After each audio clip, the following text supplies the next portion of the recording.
மாண்புமிகு பேரவைத் தலைவர்களே, ஒரு சிறிய விளக்கம். நேற்று தென்மண்டல முதலமைச்சருடைய மாநாடு நடந்தது. சில ஊடகங்கள், சில பத்திரிகைகள், சில கட்சிகள் டீலிமிட்டேஷன் பில், தொகுதி மறுவரையறை பற்றி ஒரு தவறான ஒரு பிரச்சாரத்தையும் ஒரு கண்ணோட்டத்தையும் உருவாக்கப்பட்டது. முக்கியமாக பத்திரிகைகளில் மாண்புமிகு முதலமைச்சர் கொண்டு வந்த தொகுதி மறுவரை தீர்மானம் இங்க இருக்கக்கூடிய பெரும்பாலான உறுப்பினர்களுடன் சட்டமன்ற தீர்மானம் நிறைவேற்றப்பட்டது. அனைத்து சட்டமன்ற உறுப்பினர்களுக்கும் அரசின் சார்பாக எங்களுடைய நன்றியை தெரிவித்தோம். அதில் நேரத்தில் பரப்பப்பட்ட போலி பிரச்சாரங்கள் தவறானது. நம்மளுடைய டீலிமிட்டேஷனுடைய கொள்கை, தொகுதி மறுவரையுடைய கொள்கை சட்டமன்றத்தில் தீர்மானத்தில் என்ன நிறைவேற்றமோ அரசும் முதலமைச்சரும் அதில் உறுதியாக இருக்கிறார். ஃபேர் டீலிமிட்டேஷன் தேவையில்லை, ஃப்ரீஸ் டீலிமிட்டேஷன் தான் தேவை.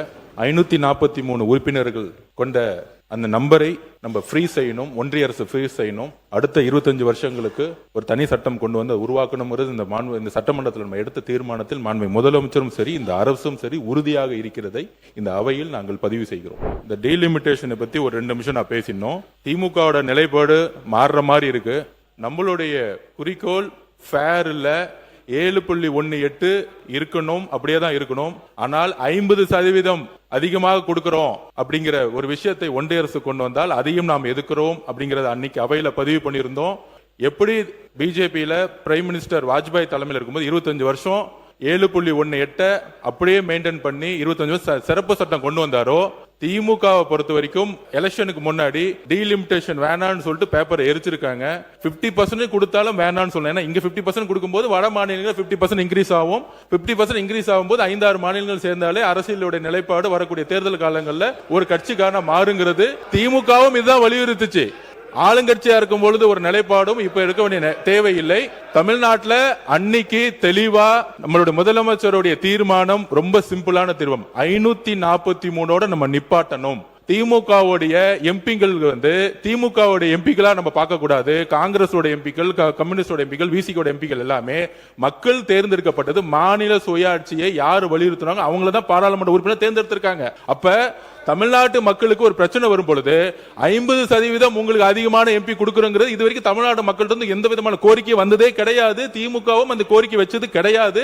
அதனால அப்படி ஒரு தீர்மானம் ஏதாச்சும் ஒன்றிய அரசு கொண்டு வந்தா 39 எம்பிகளும் அவையில் இருந்து, முக்கியமா நாங்கள் சொல்றது அவையில் இருந்து புறக்கணிச்சுட்டா அதுவும் ஒன்றிய அரசுக்கு ஃபேவர் ஆயிரணும். 50% இன்க்ரீஸ் பண்ணாலுமே தமிழ்நாட்டுக்கு செய்யக்கூடிய துரோகம் தான் அதுங்கிறத நாங்கள் பதிவு பண்ணிக்கிறோம்.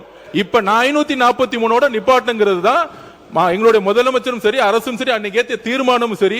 அதனால 7.18 தொடரணும். திரு வாஜ்பாய் அவர்கள் கொண்டு வந்த மாதிரி சிறப்பு சட்டம் கொண்டு வரணும் அப்படிங்கிற நிலைப்பாட்டில் தமிழக வெற்றி கழகம் சரி, எல்லா கட்சிகளும் ஒன்றிருக்கணுங்கிறத எங்களுடைய கோரிக்கை.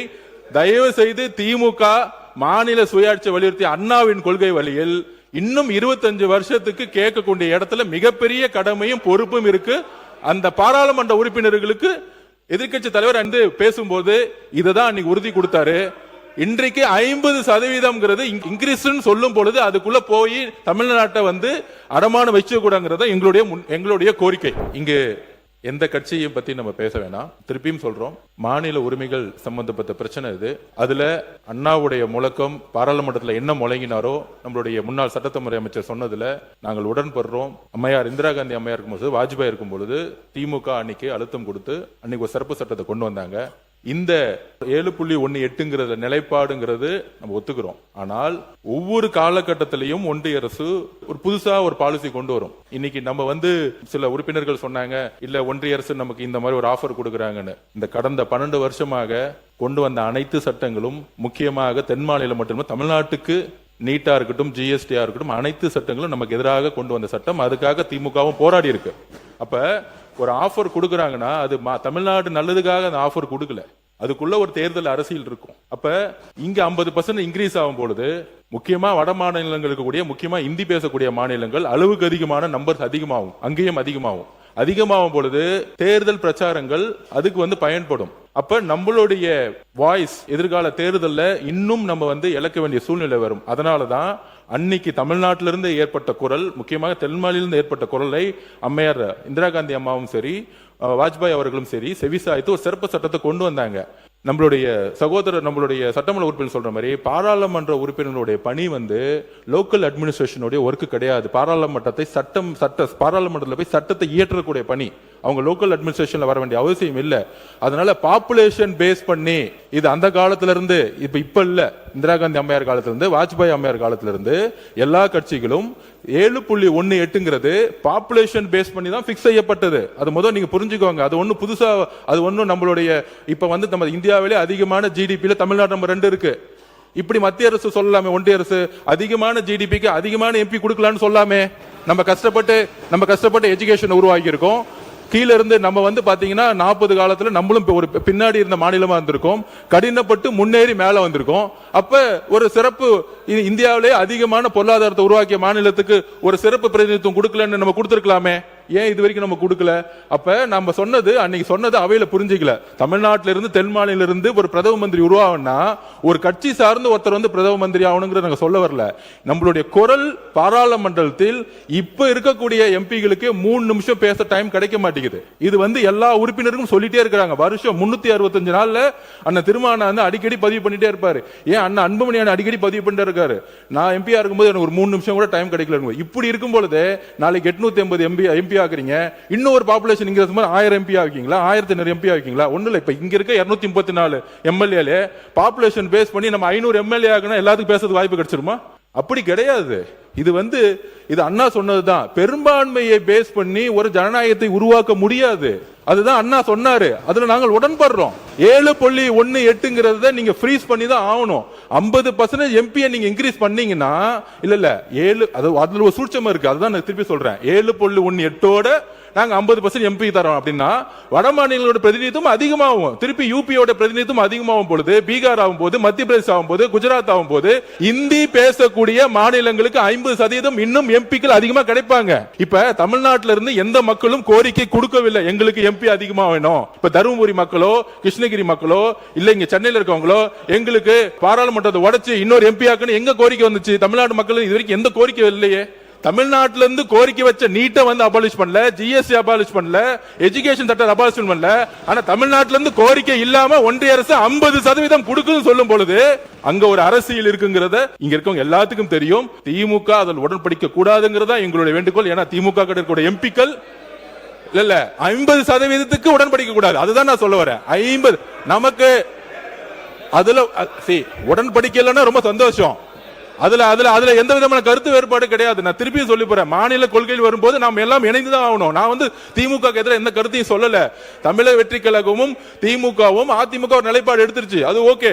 ஆனால் எப்படி வாஜ்பாய் காலத்திலேயோ, எப்படி அம்மையார் இந்திரா காந்தி காலத்திலேயோ மாநில உரிமைக்காக எல்லோரும் சேர்ந்தோமோ, திமுகவும் காங்கிரசும் விசிகேவும் கம்யூனிஸ்ட் தோழர்களும் ஐயும்களும் எல்லோரும் சேர்ந்து அப்படி ஒரு 50% வந்தால் கடுமையா எதிர்த்து நிக்கணும். அதுல நாங்க பதிவு பண்றோம். திமுக எதிர்த்து நின்னாங்கன்னா ஏப்ரல் மாசத்துல இந்த பில்ல வந்து வராம பாத்துக்கிட்டு திமுகவோட எம்பிக்கள் காரணம், அதையும் நான் பதிவு பண்றேன். மாநில உரிமை வரும்போது திமுக தான் எதிர்த்து நின்னாங்க. அதுல நாங்க வந்து எந்த திமுக செய்த நல்ல விஷயத்தை நாங்க செய்யல, நாங்க சொல்ல வரல. இப்ப தமிழக வெற்றிகளுக்கு எம்பிக்கள் இல்ல. ஆனா மக்கள் தேர்ந்தெடுத்தது திமுக 2024 மக்கள் தேர்ந்தெடுத்த மிகப்பெரிய பொறுப்பை திமுக கொடுத்திருக்காங்க. அதோட காங்கிரஸோட சேர்ந்து எல்லோரும் சேர்ந்து நம்ம வந்து கடுமையான ஒரு பதிவை பண்ணுங்கிறதா எங்களுடைய வேண்டுகோள். முன்னாள் முதலமைச்சருக்கு நாங்கள் என்ன சொல்ல வேண்டும் நல்லாவே புரியும்.